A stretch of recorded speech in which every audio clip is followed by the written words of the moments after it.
বিভিন্ন জায়গার পাশাপাশি নবগ্রামের নিমগ্রামে 21শে জুলাইকে সামনে রেখে প্রস্তুতি সভা।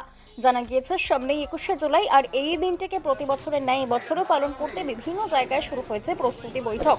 সেই বিভিন্ন জায়গার পাশাপাশি মুর্শিদাবাদ জেলার নবগ্রাম ব্লকের গুঁড়ো পাশলা অঞ্চলের নিমগ্রাম বেলুড়ি হাই স্কুল সংলগ্ন এলাকায় অঞ্চল তৃণমূল কংগ্রেসের পক্ষ থেকে প্রস্তুতি বৈঠক করা হয়।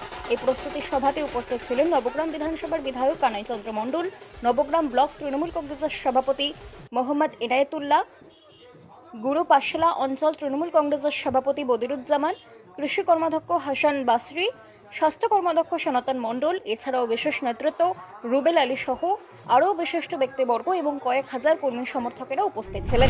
গুঁড়ো পাশলা অঞ্চলের পক্ষ থেকে এখানে পথসভার আয়োজন করা হয়েছিল, যে পথসভা জনসভায় পরিণত হয়েছে দেখতে পাচ্ছেন আপনারা।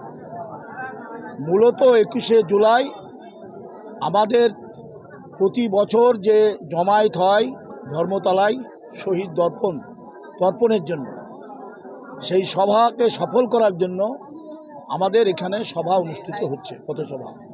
তার মধ্যে দিয়ে আমরা মানুষকে উদ্বুদ্ধ করা এবং সেই জনসভাতে যাতে প্রত্যেকে যায় তার জন্য প্রচার প্রস্তুতি হিসাবে আজকে 21শে জুলাইয়ের যে সভা, আমাদের শহীদ স্মরণ সভা, শহীদ তর্পণ সভা, সেই সভাকে সফল করার জন্য আজকের এই পথসভা অনুষ্ঠিত হচ্ছে।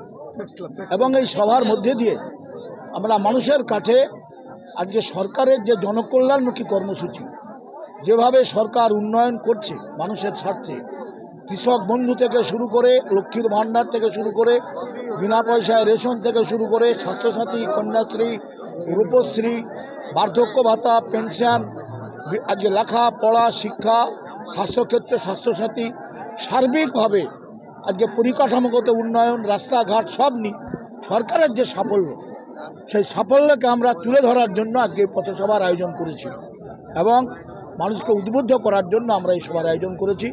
যে সভা আজকে গুঁড়ো পাশলা এই গ্রাম পঞ্চায়েতের সভা আজকে নিমগ্রাম বেলুড়িতে অনুষ্ঠিত হচ্ছে, যে সভা দেখতে পাচ্ছেন জনসভায় পরিণত হচ্ছে। এই সভার উদ্দেশ্য হচ্ছে আগামী 21শে জুলাই কলকাতা চলো সেই কর্মসূচিকে সফল করার সভা।